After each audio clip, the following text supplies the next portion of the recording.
네, 세계 증시 소식을 빠르게 새벽 배송해드리는 글로벌 증시 시간입니다. 네, 오늘은 이인철 참 좋은 경제연구소장과 함께하겠습니다. 안녕하십니까? 네, 안녕하세요. 네, 뉴욕 증시 3대 지수가 일제히 상승하며 마감을 했습니다. 최근에 4거래일 연속 하락세를 이어갔던 나스닥도 소폭 상승을 기록했는데 밤사이 뉴욕 증시 어떻게 보셨습니까? 그렇습니다. 뉴욕 증시가 이틀 연속 소폭이 나지만 이제 상승세를 보이고 있습니다. 16일 미국 증시는 이 대통령의 날, 프레젠트 데이로 휴장이었습니다. 미국 조지 워싱턴 대통령의 탄생을 기념해서 휴장했기 때문에 사실상 이제 화요일 17일, 18일이었는데요. 이틀 연속 오름세로 마감을 하고 있습니다.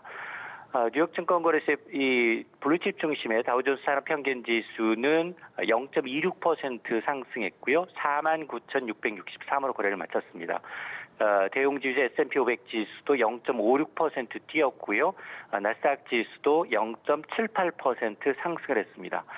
사실 연휴 초반엔 그다지 분위기가 좋지 않았습니다. AI, 인공지능이 기존 산업을 무너뜨릴 수 있다. 이른바 AI 파괴론이 확산이 되면서 소프트웨어주들, 금융주들을 짓누르면서 약세를 보였는데요.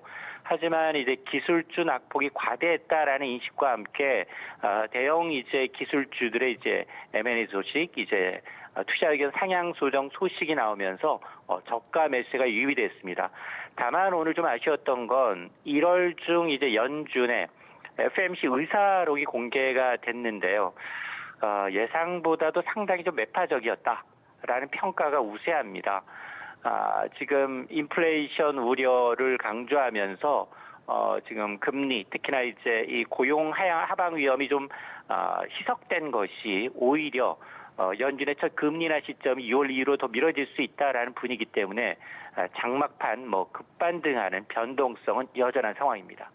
네, 말씀 주신 대로 거대 기술주인 아마존도 긴 하락세를 끊어내고 이틀 연속 상승세를 이어갔습니다. 그동안 기술주의 낙폭이 좀 컸기 때문에 이제 저가 매수가 좀 유입된다라고 말씀을 해주셨는데요. 관련 섹터 흐름 앞으로는 어떻게 좀 전망하십니까? 맞습니다. 지금 기술주들이 지금 최근 들어서 특히나 이제 이 AI로 인한 이 부작용을 좀 우려하는 목소리가 좀 커지고 있는데요. 그 기저에는 바로 이제 AI 파괴론입니다. 그동안 이제 미국 증시 상승을 견인했던 인공지능이 최근 들어서는 정반대 우려, 즉 기존의 이 비즈니스 모델을 대체해버릴 수 있다라는 공포가 확산되고 있는데 그 중심에 소프트웨어 업종이 있습니다. 이제 기업용 툴을 AI가 직접 만들거나 업무를 자율적으로 처리하게 되면 기업용 소프트웨어 업체들의 경우 설자를 잃을 수 있다라는 공포감인데요. 이런 공포가 소프트웨어를 넘어서 부동산 중개, 자산 관리, 물류 등으로 다른 산업으로 좀 확산되고 있다라는 겁니다. 자, 그러다 보니 지금 미증시에서 이제 9일째 특히나 이제 아마존의 경우에는 9일 연속 하락했었는데요. 다행히 이제 오늘 지금 아마존이 이제 강세로 이제 열흘 만에 상승세로 좀 돌아서 있는 상황이고요. 엔비디아도 지금 이틀 연속 오름세를 보이고 있습니다. 지금 AI가 이제 이 투자가 단기 비용 부담은 있겠지만 중장기적인 경쟁력을 좌우할 핵심 전략이다라는 이제 인식이 다시 확산이 되고 있고 또 팔란티어 역시 증권사의 매수 의견 상승에 힘입어서 매수세가 되살아난 모습입니다. 결국 이제 앞으로의 이제 흐름은 기술주들이 무차별적인 상승이 아니라 실제 매출과 수익으로 연결되는 기업 중심의 이 차별화 장세가 나타날 가능성이 높아 보이는데요. AI 테마는 계속되겠지만 옥석 가리기가 더 뚜렷해질 것으로 예상이 됩니다. 네, 이런 상황에서 미 연준의 지난달 회의 의사록이 공개가 됐는데 위원들 사이에서 금리 인하 시점을 둘러싸고 뚜렷한 입장차가 확인이 됐습니다.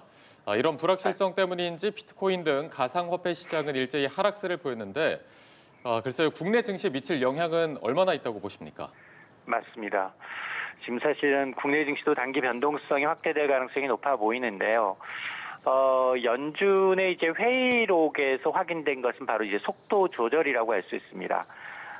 지난 1월에 이제 연준 위원 12명 가운데 10명이 이제 금리 동결을, 2명은 금리 인하를 선택했는데 실제로 이제 FOMC 의사록을 보니 금리 인하의 필요성을 언급하긴 했지만 다수가 인플레이션이 목표치에 충분히 안착하지 않았다라고 판단을 하고 있습니다. 그러니까 금리 인하 시점을 두고 내부 의견이 서로 엇갈리고 있는 상황인데요. 이 같은 불확실성은 위험 자산에 즉각적으로 반영이 됐습니다. 비트코인이 6만 6천 달러 아래로 밀리는 등 가상자산 시장 전체를 좀 끌어내리면서 유동성에 대한 기대감이 좀 후퇴되고 있는 상황인데요. 이렇게 되면 국내 증시도 단기적으로 변동성이 더 커질 수밖에 없습니다.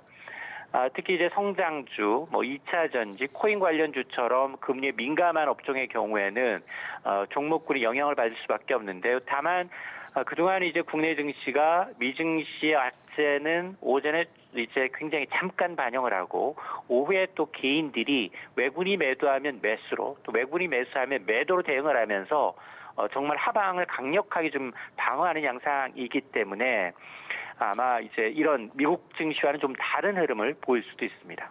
예, 간밤 뉴욕 증시와 또 연휴 이후 첫 거래일인 오늘 우리 증시에 미칠 영향까지 살펴봤습니다. 이인철 참 좋은 경제연구소장과 함께했습니다. 오늘 말씀 고맙습니다. 고맙습니다. 네, 고맙습니다.